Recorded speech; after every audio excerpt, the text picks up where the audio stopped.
Hey, it's Sparky, Fifer, 1250 a.m. The Fan, beautiful Milwaukee, Wisconsin. Supposed to be sunny weather for most of the week, which is always a nice thing. Follow me on Twitter at Sparky Radio.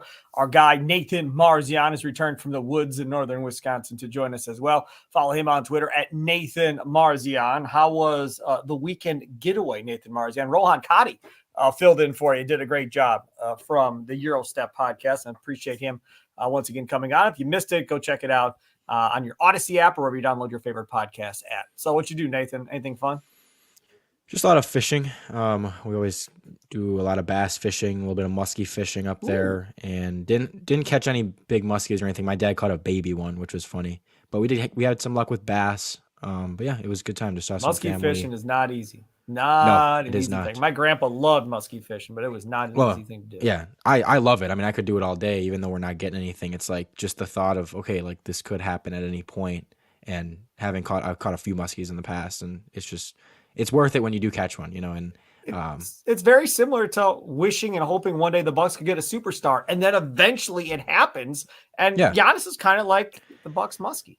Yeah, you're literally sitting there out there, and you're like, all right, well, there doesn't appear to be any hope. There doesn't appear to be any reason to be optimistic, but I'm still out here for no reason. You know, I'm still out here just casting, and it's the same as just being a Bucks fan for so long. Was just like, there's no reason to be hopeful. There's no reason to be a fan of this team even, but we still are for just no reason. We put ourselves through this, and then all of a sudden you luck into Giannis, and boom, everything's changed. It's just awesome. Just crazy. Still can't believe that we have Giannis on our team. Okay, so we're going to do like a kind of like a list show for a couple different reasons. One, Dr. J put out his top 10 list that we definitely need to get to. And then another site put out a Bucks top 10 list. We're going to get to that as well. Before we get to those lists, though, we're going to start off with the NBA. At the end of last week, sent out a memo to all of the NBA teams. All of them got a memo saying that they are aware, Damian Lillard and his agent telling teams that they will only play for the Miami Heat. That is the only team that they will go play for, so do not bother talking to Portland about making a trade for him because he is not going to play for your franchise. And they pretty much threatened retribution to Lillard and his agent if word gets out that this is continuing to happen, and pretty much told the teams, feel free to trade for Damian Lillard if you want. We are not going to allow this to occur. When I saw the memo and the tweet come out, applauded it, said absolutely love it for the NBA. Love it. Big fan. This, however, is not the first time this has happened. I am interested in finding out why this is the moment in time they decided to go have this conversation about you can't do that. This happens in all sports where guys try and dictate where they want to go. It happens all the time where guys want to play somewhere and they try and force the ownership hand into trading them where they want to play. And then you give up or you get back less than what you should have gotten back because a player holds all the cards. Now the NBA decides with the Trailblazers, they're going to step in and help Portland to try and get a better deal than getting their hands tied behind their back with the Miami Heat. I am surprised that they did this. I do think it's the right thing, Nathan, but I'm surprised they actually did it because I feel like this is kind of like tampering and messing around with transactions that may or may not occur in the NBA by doing this. But I support it. I like it. Yeah, completely agree. I mean, I think it's a great thing to send that message of, hey, this is not going to fly. We're not going to just let players do this. You know, it's one thing if you're a free agent. Yeah, you can decide where you want to go. You can be like, I only want to sign for that team. I really want to play for that team. You can't just be under contract and demanding I'm playing for that team and that team only, and my team cannot trade me. If you trade me anywhere else, I'm going to threaten to not play. And It's like all this stuff that came out. It's like that's not how you handle that, especially a team that you've been with for a long time that gave you your start in the NBA and everything. And he has every right to want, as any player does, to want to leave, to ask for a trade, to say I don't want to be here anymore. Every right he has to do that. Yep. But to say I'm only going to this team, and we're again to call other teams and be like, hey, if you trade for our guy, he is not coming, he's not playing. Don't even try to trade for that's where it's like this is ridiculous. And I'm very glad, as you said, I'm very glad that that they did this, that they sent out this message to just let the league know that yes, the players have a lot of power, but you're not going to get this much power. But see, that's the thing, right? So because the agent for Lillard said, oh, no, Hey, I wasn't doing that. I don't know what you're talking about. I wasn't doing that. Obviously, teams and general managers and owners all verified to Mr. Silver that this was going on, and this is exactly what they were being told. Now, maybe it didn't come strictly from his agent. Maybe it came to one of the associates of the agent or one of Lillard's associates placing a call or an email saying, hey, man, he's going to play Miami. So sorry, Milwaukee, if you're interested. He likes Giannis, but he wants to go play in South Beach with Jimmy, so don't bother wasting your time. So immediately then what happens is you get do you think the Bucks now can get involved, Sparky? Now that this has been forced to kind of get opened up.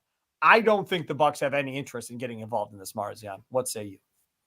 No, and I just don't see the package for it. I could see us trading, like the only reason I could see Portland wanting Drew is if they were getting him to pair with Dame, because then you get that defensive guy to put alongside Dame where Dame isn't a good defender. Like he complements him in that way. That would make sense. But if you're giving up Dame, there's really no reason for you to want to get Drew back. That doesn't really do anything for the Blazers. So like the package just doesn't exist. And yeah, I mean, I don't think the Bucks are willing to.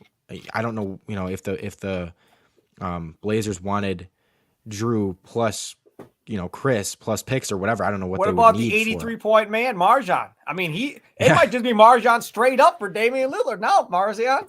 Yeah, we gotta talk about that too. I forgot about that. I mean, we don't have to spend too much time on it, but we'll get to that in a little bit. But yeah, I just don't see the package. If there was a package, if the Bucks had more picks, then I could see it happening. Like that's the only reason the Bucks have not really been mentioned as a team for Lillard. And it's kind of similar with Philly, where it's like, yeah, he'd make sense there. Put him alongside Embiid. They need a point guard, but they just don't have the picks to get the deal done. Why? Like Portland's not going to want their package. So, if this was as I've talked about in this podcast, next offseason the Bucks are going to have on draft night 3 first-round picks to trade. If that was right now, I could really see this like, okay, let's give up Drew and 3 first-round picks, and if Drew's an expiring contract at that point, like then you could see it actually being a realistic package that the Blazers might say, hey, this actually is a good package. But at this point in time, it just there's no way it's going to happen. The other thing about this is no NBA schedule still, and Harden is still in Philly. Lillard is still in Portland. I wonder how much of this is the NBA waiting to see, right? So because at some point you got to release the schedule. There's got to be a drop dead date of, okay, you've got to release the schedule now. Training camp tomorrow is August 1st, Tuesday. We're recording this on Monday the 31st. Tuesday's August 1st, at which point you then can say training camp starts next month for the Bucks. We're at that point. It starts in September. So end of September is when we get going here. I don't know how long exactly you can continue to wait every year the NBA before you put out a schedule. Now, to be fair, I think because I looked it up because I was getting antsy for it, and I'm like, when is the schedule coming out? So I looked up when it came out last year, and I think it was early. I think it might have been mid-August was around the time. So it just comes out late. Yeah, it just comes out late. And I think, they kind of want to make sure they know all the details of where guys are and all that stuff before they come out with the schedule, because they care so much about getting those primetime games and getting the stars on national TV and everything. So it definitely factors into it, but at the same time, I mean, I didn't expect it to come out by now either way. So yeah. Yeah. All right. Let's talk quickly before we move on to the list. Your thoughts on Marzion Beauchamp. I saw you, of course, going back and forth with people on social media, people getting mad at you about, you're not showing enough love or respect. Put some respect on that Marzion Beauchamp name with 83 points in, I don't know, and one basketball, I guess, or whatever you want to call it. They're playing in these pickup leagues like the Drew League and so forth. Your thoughts? Yeah, it's really cool. Like I looked at it, I was like, oh, cool. Marzion has 83 points. Like that's cool. But I'm not like, oh, this has any NBA meaning. I mean, it doesn't. 0. It's like, I don't know why people have to take this stuff and I'm like, not every basketball game has meaning. Like it's him going against these basically strangers out there and dominating them and showing that like, yeah, NBA players are a lot better than the average person. Like that is a fact and that is just how it is. But Peyton Pritchard had like 109 in a Pro-Am game last year. Does that mean, oh my God, Peyton Pritchard is like, no. And I'm not saying Peyton Pritchard sucks, but he's nothing special. And I saw that and I was up north. I was fishing. I checked my phone. See, Marzion Beauchamp has 83 points right now. And I was like, that's crazy. But I wasn't like, I need to go tweet about this because it's so important. Like, I don't care. He's going against random dudes. Look at the defense that's being played. There's no defense. He had a couple nice moves. I mean, I like that he hit some threes, but again, there's not much defense being played. There's no real stakes. There's no like, I would hope that I'm not expecting every NBA player to go out there and score 83, but I would hope that most NBA players can absolutely dominate that game with that type of defense being played if they're going to get the ball that much. Like, it's not hate. It's just like that's what I expect an NBA player to do, and it's cool for him. Like it's cool that he broke the record. I like that he's getting some attention, and people around the league are now starting to know his name. But as far as like as a Bucks fan and as an NBA fan, it has really no meaning for the NBA. This is the positive. He's playing. He's working on his game. He's trying to get better. And I mean, as a Bucks fan, that's what you should take away from it. And he got hot and he got going and he was hitting his outside shot a little bit, building that confidence, right? Mike McCarthy, I always use this, and everybody can make fun of McCarthy all they want, but I always liked his phrasing of you got to stack one success on top of another. That's how you get to where you want to be. And stacking successes is what this is all about. So he puts up 83. Yeah, man, he's going to feel himself. He's going to feel good, man. 83. How many human beings can say they put up 83 in any game? Probably not a lot. So from that perspective, I'm happy for him. To your point, and you're 1,000% right, this means nothing to what he's going to do in the NBA season. Nothing at all. But I am happy that he played well. That is good.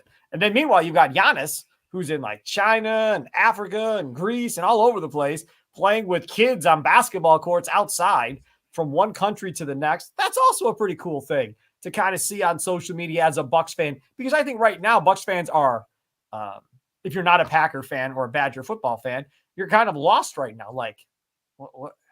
I have nothing.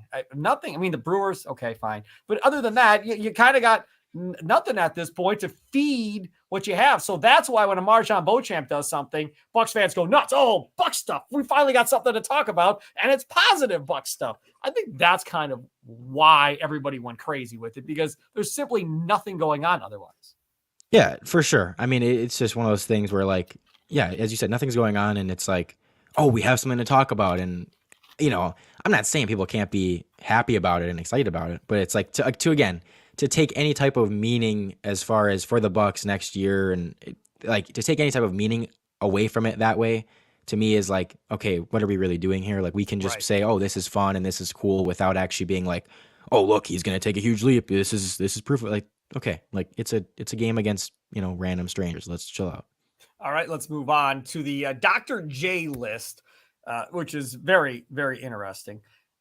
Again, Dr. J, a little bit older, right? A little bit older, played a long time ago, played before Marzion, obviously.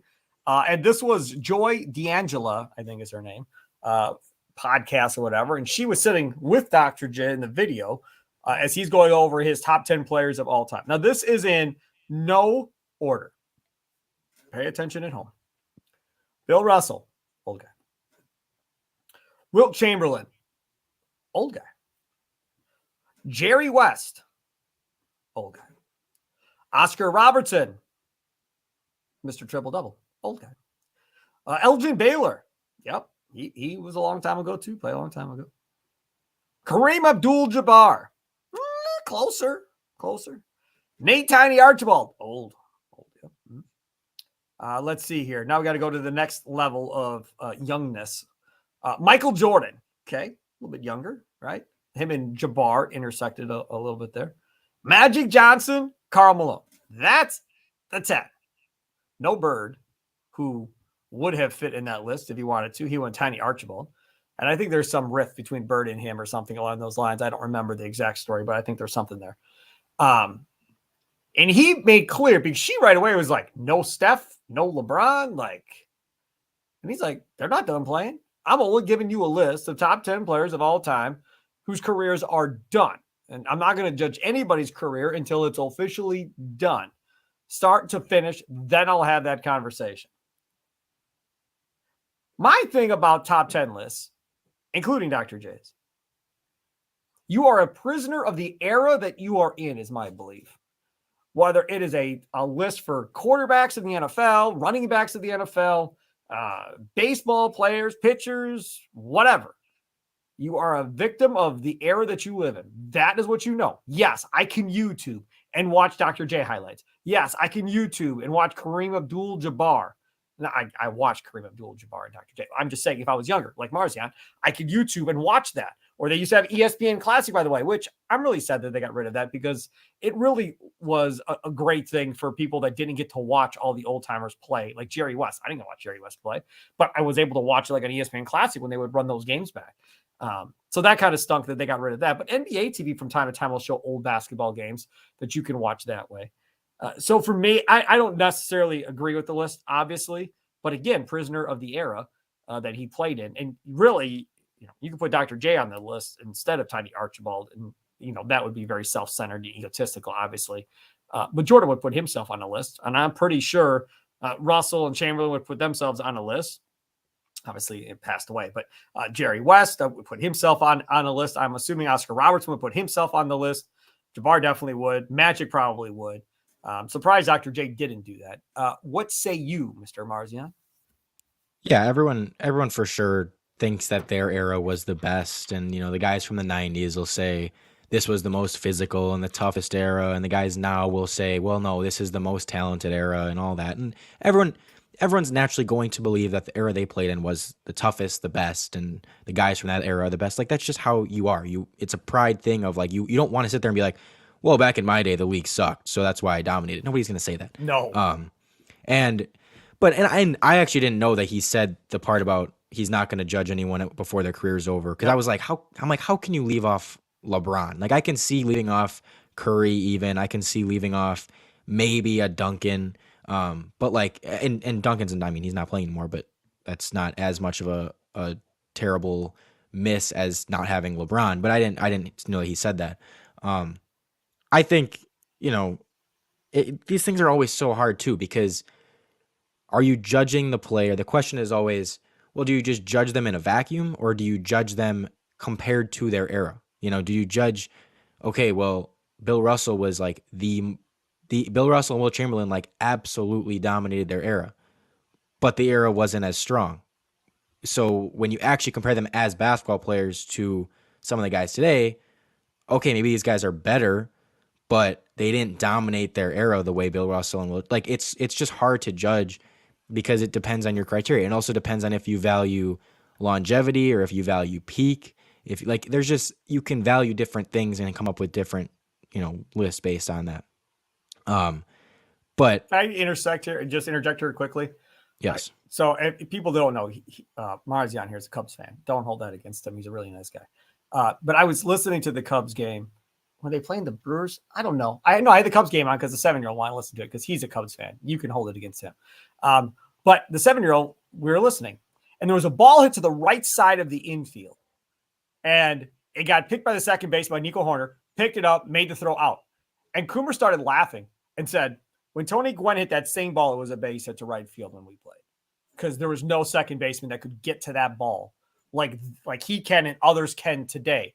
And that was his way of saying they're better athletically today. They're quicker, they're faster, they can get to balls that back in our day would have been base hits or doubles or off the wall or whatever the case may be back when those guys played back in the day. And we're talking about, the 90s more.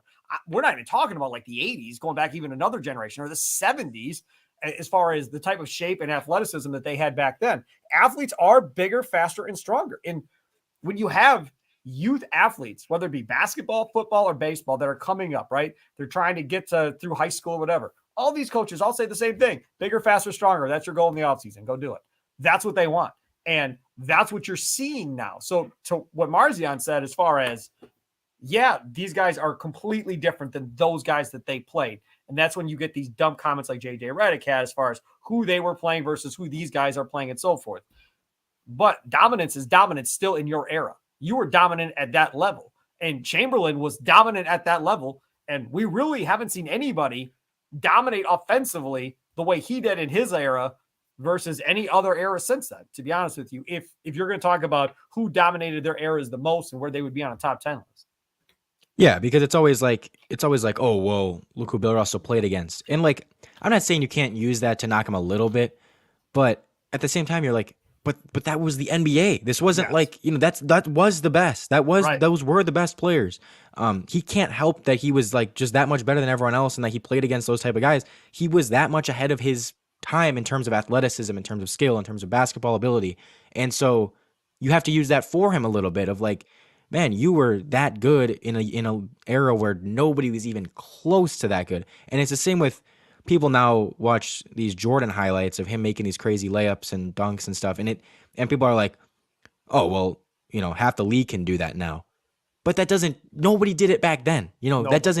That's what made it great. And it's like, I look at it as 20 years from now, there's going to be guys all over the court shooting these threes that Steph Curry makes all the time. And I'm going to have to listen to my kids be like, well, and I'm going to show them Steph Curry highlights, and they're going to be like, well, this isn't anything special. And I'm going to be like, you don't understand. Like this was not nobody did this. This was the first guy to do it. And so that's when I'm going to, I think, kind of start to realize how that whole thing works of like, you have to be there in the moment to really appreciate like Correct. when it happens for the first time, when it's someone doing it before everyone else, and how far ahead, like Jordan was so ahead of his time athletically and did so many things on the court that nobody had done before. Yeah, they do them now, but that doesn't make it less great of him doing it like 30 years ago. So yeah, like you have to kind of put it into context. You have to kind of add that to it. And that's, again, what makes it so hard is you can't just look at specific stats. You can't just look at, their competition, because there's just so much that goes into it. You can judge it in so many different ways, and there's a lot of stuff that just can't really be captured with numbers and everything. It's funny you bring that up, because I had this conversation with a 16-year-old the other day, because we were talking about historical figures and everything else. And he wants to continuously tell me that Ohtani is the greatest athlete of all time. I was like, baseball player. Okay, I can roll with you on baseball, maybe, but not athlete. But to what you just said, Ohtani is pitching and hitting, right? Prior to this, between Babe Ruth and now, when you are drafted, you're told, pick. You want to pitch or you want to hit? You don't get to do both. Pick which one you want to do. Or the organization picks for you and says, we view you as a third baseman, but I want to pitch. No, your days are done. You want to play for us or not? Okay, you're going to play third. Sounds good. What's going to happen, mark my words, once Ohtani gets this $500 million deal, you're going to see everybody and their mama talking about, hey, I want to pitch. I can hit really well, but if I can pitch too, look at all the more money I can make if I can go both ways once I get. That is going to, this right now, what we're watching, is going to change the game. And I think maybe nobody will put up the offensive numbers and pitching dominance like he has, but it's going to be more of a thing in, say, 15 years. 10, 15 years, there's going to be a lot more guys that are doing this. You're going to have guys that probably on every Major League Baseball team that are playing pitcher and then hitting on their off days, whether it be in the outfield or DH or whatever the case may be. I think that's where this is headed for baseball too, Nathan. Yeah, and I think that only adds to those players' greatness, honestly. Like, again, some people will think that it takes away, because if you look at, the highlights and look at what they did later on when it doesn't seem as crazy, when everyone else is doing it all of a sudden, like if everyone starts pitching and hitting, or a lot of guys start pitching and hitting, you can look back at Ohtani and be like, well, that doesn't seem that crazy that a player was pitching and hitting. But the fact that he was the first to do it, that adds to your greatness, because it shows how much you impacted the game. Like when everyone starts, and they're already doing it, but everyone starts shooting threes all the time, and these guys are just, coming into the league that can shoot from 30 feet. Okay, but Steph Curry being the first one to do that and influencing this whole era of three-point basketball, that adds to his legacy. That's something that, instead of being something that, oh, well, now everyone can do that, so actually Curry's not as good as these new guys. No, like that, he was the one that started that. Just like Jordan, again, was the one that was doing all these things first, and then you had guys like Kobe come along and want to be like Jordan, and you had all these other guys come along that want to be like Jordan, and yeah, then they can end up, we have advances and everything, and guys can they're more athletic, and the training is better and all that stuff, and they can now do close to what Jordan could do. But that, again, Jordan was doing it 30 years ago. It's right. Like, you have to take that into account when it happened. Yep, totally agree with you. All right, so let's talk about making that Bucks list.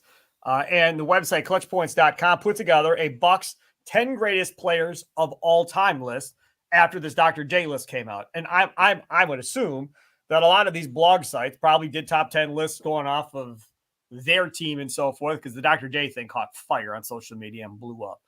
So here we go. Number one, to nobody's surprise, is Giannis. We both agree, I'm assuming. Yes, Marzion? Yeah, no, I will. Like, the only thing is, there's two ways of looking at this.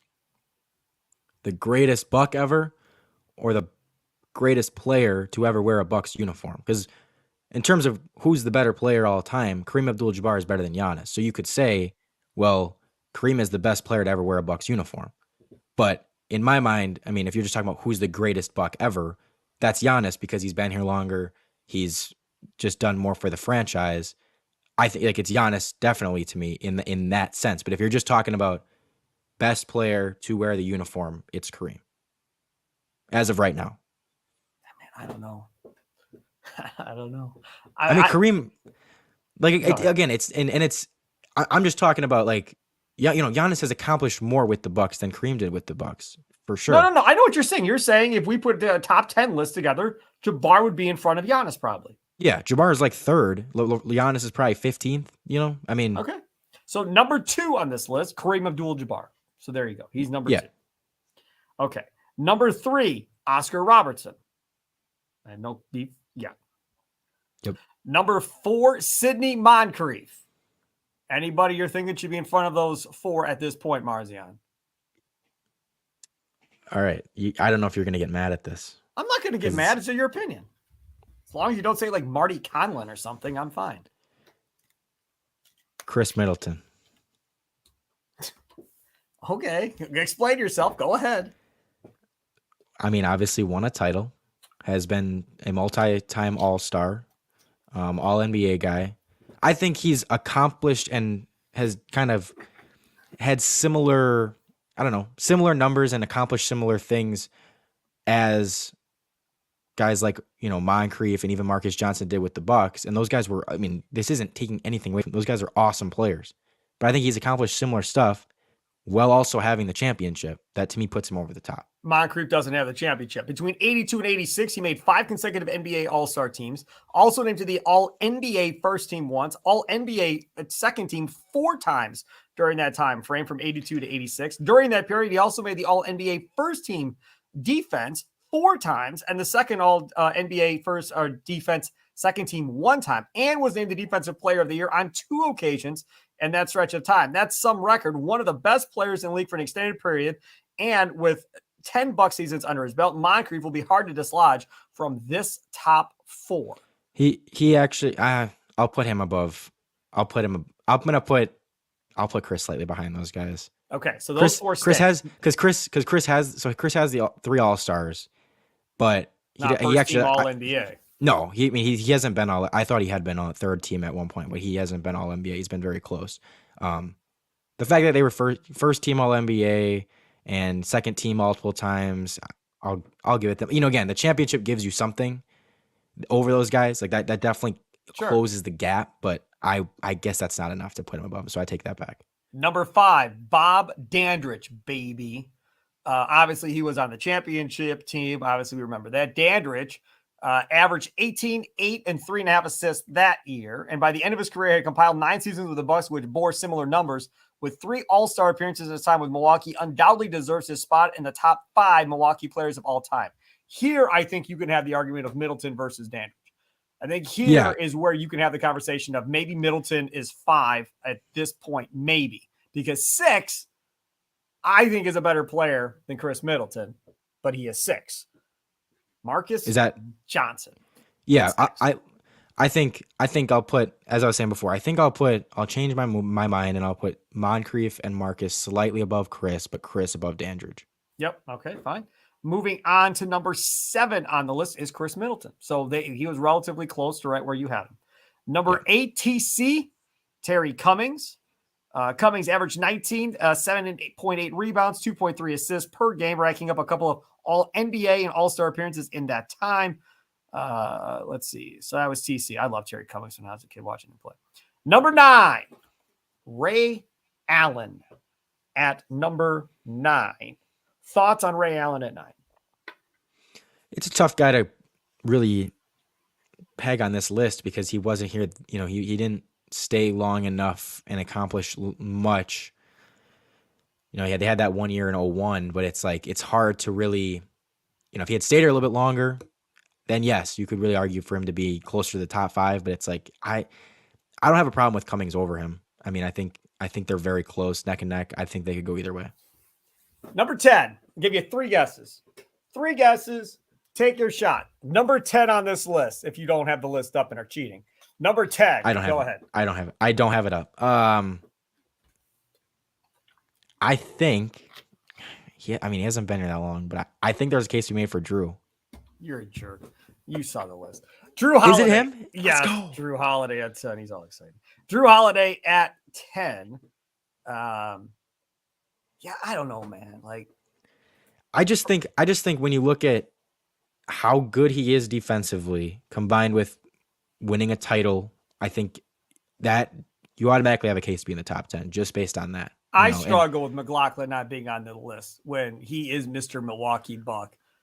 His number is retired. He's one of the best shooters the Bucks have ever had in the history of the Milwaukee Bucks as well. I think McLaughlin deserves to be on this list before Drew Holiday does. For now, sure. Again, Brian Winters is another guy that if you want to have that conversation about whether or not he should be on that list because he's retired as well. But McLaughlin for me should definitely be on this list somewhere. Yeah, if you're just talking about, again, the impact on the team and like overall what did they do for the Milwaukee Bucks, then yes, McLaughlin would be higher than Drew. But I just think, again, Drew's defensive accolades, he has a couple All-Star appearances, and now the championship, which McLaughlin has one too, but Drew has one now as well, and he's got more defensive accolades.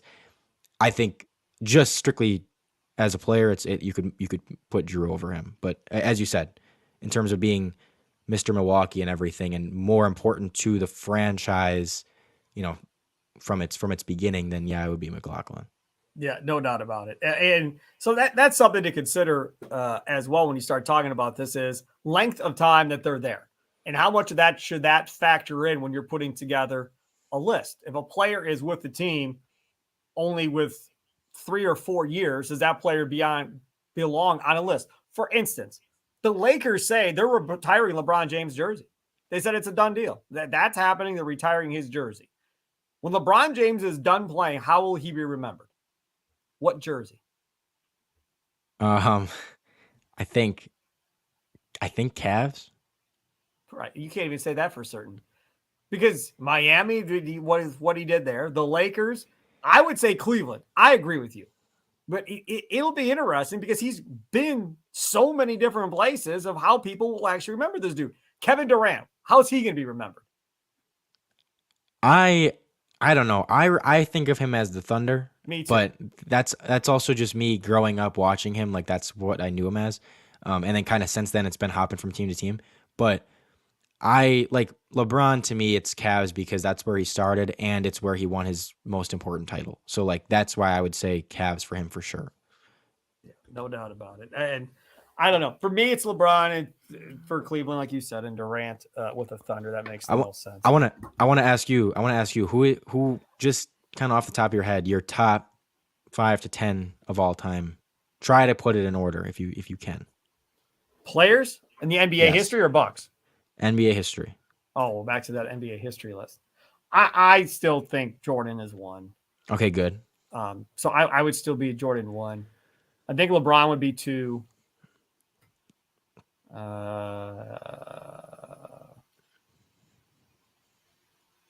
Jabbar 3. Good. Chamberlain 4. Hakeem 5. Bill Russell 6. Magic 7. The next name that comes to my head is Bird, just off of the top of my head without writing it down, kind of looking at a list. But that's kind of where I'm at. What about you? So I'm definitely Jordan, LeBron, Kareem. After that, there's kind of a jumble of guys that like I can't separate these guys by much. Like Magic, it's hard for me because I feel like Curry's the greatest point guard ever, or the greatest player. Again, it's different. The greatest player to ever play point guard, I think, is Curry. Now, if you're talking about a pure point guard, it's probably Magic. But Magic, I don't know. They both had such an influence on the game. So I kind of put Magic ahead of Curry in these, even though like I do kind of think that just in terms of the player, I think Curry's almost better. But the difference is when you make that comparison, judging it how you want, he could play he did play 1 through 5 on the floor. I know. That's what separates it when you start comparing him to when you compare him to a guard or any other position like LeBron, because he can play across the board. That changes the game, I think. Yeah, and his passing was, better than Curry's. But again, Curry's shooting is just so dang good that it's hard to. It definitely closes the gap. But I'll put Magic up there. Hakeem, Shaq are like neck and neck for me. Then I get to like Duncan. I think he's kind of underrated all time. Same with, I think Hakeem's underrated all time. I feel like most people have him 10 to 15 when like It's ridiculous. he should be in top 5 conversations. Yes. Like Agreed. his peak is one of the most underrated ever. So I get to like Duncan around 7, Curry, Bird, Wilt, Russell, all those guys. Like they're just so hard to separate. I mean, again, with Wilt and Russell, I'm like, again, if you're just talking strictly about their era, yeah, they could be number 1 and number 2 based on just dominating their era. But I'm like, I don't know. I think that their era has to count a little bit against them, enough for me to put guys like Shaq, Hakeem above them, because like those guys still were very dominant in their eras in a better era. But yeah, it's so hard. Those are kind of the names. All done, when he's all done playing, and we have this conversation again, KD is going to be in the top 10. I'm telling you right now, he's going to be in the top 10 when this is all done. Right now, there's a lot of angst and people are not KD guys. I get it. But if you look at numbers, talent, all that stuff, like it's going to be awfully hard to keep KD out of the top 10 when this is all said and done with Kevin Durant. I think he's going to be more of a 15th-ish guy, 10 to 15 in that range. And because I do think that it's that much super team stuff that I think that people will remember him that way. It's not like, okay, Golden State thing.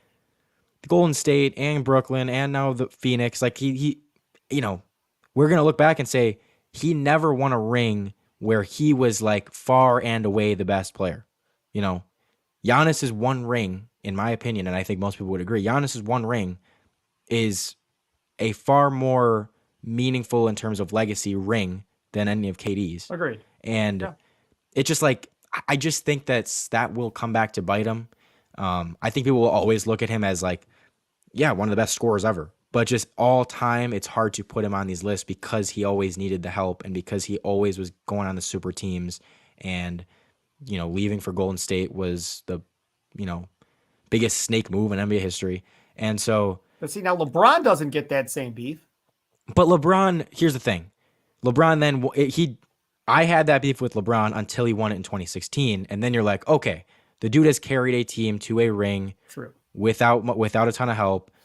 Then all of a sudden I'm like, all right, he is that dude. I'm going to not count that stuff against him too much. If he had not won since leaving Miami, then I would absolutely be like, okay, LeBron, we might not call him the second greatest player of all time because he hasn't won a ring outside of that super team in Miami. That's kind of where I'm at with KD. If he had, and it's not like he is completely sucked in the playoffs or anything, but. God, do you know how good Oklahoma City would be if they added Kevin Durant to that roster? Yeah. You have any idea? He could end his career in Oklahoma City and win maybe a couple of rings on the way out with a young, really up-and-coming team with a lot of talent on it. Yeah, if he waits like 2 years, and then I think they'll be really ready to like actually, because I think right now they're still in that like, okay, they're gonna be a playoff team, but they're not gonna be a title contender. But wait a couple of years, and then it would be okay. We get a Kevin Durant, and we are the team to beat. And people would appreciate him more if he ends his career where he started it and helps. If the Thunder won a championship, you know how big of a story that would be? It'll be like the Bucks winning a championship. Same type of deal. It'd be a huge NBA story, no doubt. Yes, something like that definitely would move him in the top 10 for most people. But like, I mean, even if the Suns win the title this year, I just think there'll still be this narrative of like, okay, but he had Booker, he had Paul, he had Booker, he had Beal, like. It's not even close to like him carrying the team unless those guys struggle and he averages like 40 in the playoffs. Right. But it's going to be hard to really be like, we for sure know that he is that good because we just don't. I don't think we'll ever see Kevin Durant carry a team to a title, and that's just a reason why it'll be like, well, I can't really call him a top 10 player of all time. Where do you rank Kobe, by the way? Yeah, Kobe, I think. Yeah, see, I forgot all about Kobe. Kobe would definitely be in front of Bird for me. Because I have Kobe. Magic, so probably like 7. Me personally, I usually have Kobe like 11, 10, Now, 11. again, that goes back to what you said. He did all that with Shaq, which is great. But when he won it with Gasol, that's what changed everything to me. Because he literally picked Gasol up and made him into a better player by himself, by bullying or whatever you want to call it, and went and won that. That was not the most talented team in the whole wide world that Kobe and Gasol were on, but they figured out how to go win it. That was far and away not a super team. They didn't have a dominant big by any stretch of the imagination like Kobe had with Shaq all those years. That to me was the really the most impressive thing. And it's the closest thing we've seen to Michael Jordan. He really is the closest thing. Now, mind you, he patterned his game and tried to imitate everything Michael did, but he was the closest we've seen to Michael Jordan since Michael Jordan. Even though everybody else has tried to be like Mike, he was the closest one. Yeah, I usually put him around 10, 11 because, again, yeah, those first few rings were more Shaq. I mean, the first ring he won, most people don't even know, but like the first ring that those Lakers won in 2000, Shaq averaged 37 and Kobe averaged 16. I mean, it was like in the finals. Like, it was really almost like Giannis to Chris Middleton type of thing at the time, even bigger difference than that because Chris averaged 24 in the finals. Giannis averaged 35. But it was like, I just don't think people realize how much it was Shaq's team at the beginning as far as scoring and all that and just how dominant he was. And then, yeah, winning those ones in the end of the, 2009, 2010. But I will say, again, something that kind of gets lost in history because they won. Game 7 in 2010 of the finals, Kobe shot, it was 6 of 24, of something like that. He was awful in that game, but people just forget about it because they won the game. But it's like, I don't know, that stuff kind of gets lost in history. And that's the stuff that I also kind of take into account of like, yeah, you won, but you also were awful in the game. So like, how much can I don't know. It's something that knocks him a little bit. And I just think he was, I don't know. I think he was inefficient and that knocks him a little bit for me. He was more of a volume guy. So very much a volume guy. You're 1,000% correct. So to me, I bump him down a little bit for that. But still, one of the most influential players ever. And so I mean, he's still borderline top 10 for me. He is Nathan Marzion. Follow him at Nathan Marzion. Follow me at Sparky Radio. And of course, you can download the Green and Growing podcast on your Odyssey app, or wherever you download your favorite podcast. And of course, we stream these live on the Odyssey Sports YouTube page for Green and Growing. You can always go back and watch these videos if you'd like. In the future, we record on Monday and Thursday nights, and then they're posted the very next morning. Enjoy the rest of your day. Have a good one, and toodles.